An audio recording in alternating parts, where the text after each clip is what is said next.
योगी सरकार ने प्रदेश की बागडोर संभालते ही ऐलान किया था कि वह भ्रष्टाचार की जड़ को खत्म कर देंगे और विकास कार्यों में पारदर्शिता लाएंगे।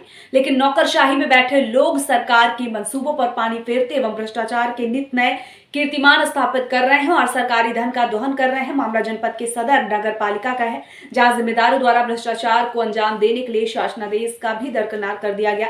यह देखिए, यह नगर पालिका के रेहरा वार्ड का स्थायी गौशाला है, जिसके निर्माण पूर्व में हुआ था और एक बार फिर इसके निर्माण के लिए प्रशासन अधिशासी अधिकारी द्वारा निविदा आमंत्रित की गई है, जिस पर जानकारी करने पर पता चला कि सिर्फ गौशाला के 4 दीवारी का निर्माण हुआ था। अब अंदर छाजन और नाद आदि का निर्माण होना है। अब इसमें मजे की बात तो ये है कि यह पूर्व में बने जिस 4 दीवारी की बात ईओ द्वारा कही जा रही है, इसके विषय में निवर्तमान नगर अध्यक्ष ने बताया कि उनके कार्यकाल के दौरान सेमरनार में गौशाला का निर्माण कराया गया था, जिसमें गोवंश संरक्षित है, लेकिन रेहरा की गौशाला के विषय में ना तो उसकी जानकारी है और ना ही मेरे द्वारा कोई अनुमोदन। अब यदि शासनादेश की बात करें तो प्रशासन नीतिगत फैसले नहीं ले रहा लेकिन सरकार की प्राथमिकता के नाम पर निजी स्वार्थ और अपनों को अनैतिक लाभ देने के लिए शासनादेश को भी नजरअंदाज किया जा रहा है।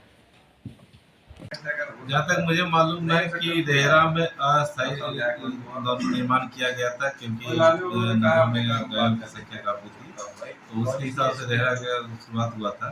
और जो टेंडर किया गया है, ये मैं एग्जैक्टली उसके आइटम्स के बारे में मैं नहीं कह सकता हूँ किस चीज़ पे किया गया है, तो आप जो संज्ञान में ला रहे हैं तो इसको हम चेक करेंगे कि क्या मतलब पुराने किए गए कार्यों पे हुआ है या नया काम वहाँ कराया जाना है, इसके हम चेक करेंगे। कौन हो चाचा? पन्नू। ये कहाँ है? कौन जगह हो ये? समन्नार। अच्छा, ये समन्नार गौशाला। हाँ गौशाला। अच्छा, कितना गाय हुई काका यहाँ? आप बता रहे हैं भैया हमें। अच्छा, खाए पिए की व्यवस्था ठीक हाँ, है? हाँ ठीक है भैया। अच्छा, तो मतलब कितना दिन हो गए कब बने उन्हें? अरे वही भाई कौन है खाली बाउंड्री खाली?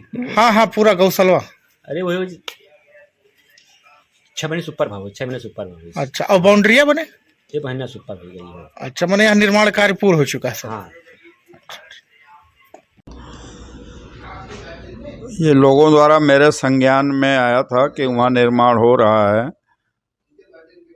लेकिन जो हमारे वर्तमान ईओ मुकेश चौधरी साहब हैं, उनके द्वारा इस संबंध में न तो मुझसे कोई अनुमति ली गई है, न ही कोई इसका एस्टीमेट हस्ताक्षर के लिए हस्ताक्षर कराया गया है, और ना ही किसी टेंडर प्रक्रिया में फॉर्मेट्स पे हमसे कोई दस्तखत कराया गया। उसकी बाउंड्री कैसे बन गई?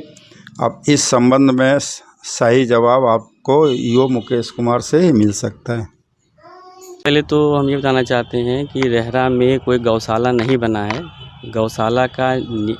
गौशाले के बाउंड्री वाल का कार्य हुआ है, जिसका 7 दिसंबर को निविदा निकाली गई थी, और वर्तमान में उसके अंदर का कंस्ट्रक्शन के लिए निविदा निकाली गई है।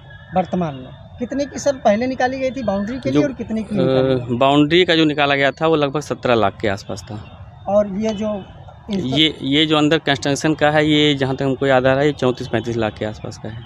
अच्छा सर, एक चीज़ ये है जो शासन की गाइडलाइन है, जब अध्यक्ष का पावर खत्म हो गया उसके बाद जो है जो प्रशासक होता है वो कोई नीतिगत फैसले नहीं ले सकता, तो फिर ऐसे मौके पर आपने कैसे नवनिर्माण? नहीं, नीतिगत फैसला मतलब जैसे कोई नया चीज़ के लिए होता है, लेकिन ये गौशाला तो शासन का प्राथमिकता है और ये इमरजेंसी भी काम में आता है, एसेंशियल वर्क में आता है, तो इस नाते इसका किया गया है। तो उस समय सर कार्यकाल तो रहा होगा नगर पालिका अध्यक्ष? हाँ, कार्यकाल रहा है।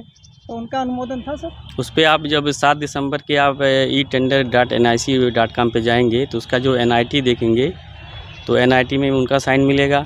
दूसरा चीज़ है, जो पेपर में निकाला गया था वो जहाँ तक हमको याद आ रहा, दैनिक जागरण में, और दूसरा शायद हिंदुस्तान में था। दैनिक जागरण तो हम कंफर्म है, हिंदुस्तान हम कंफर्म नहीं कर सकते, लेकिन मेन पेपर वो भी था, तो उसमें भी निकाला गया था। उसमें भी नीचे शासकीय अधिकारी और अध्यक्ष का वो था।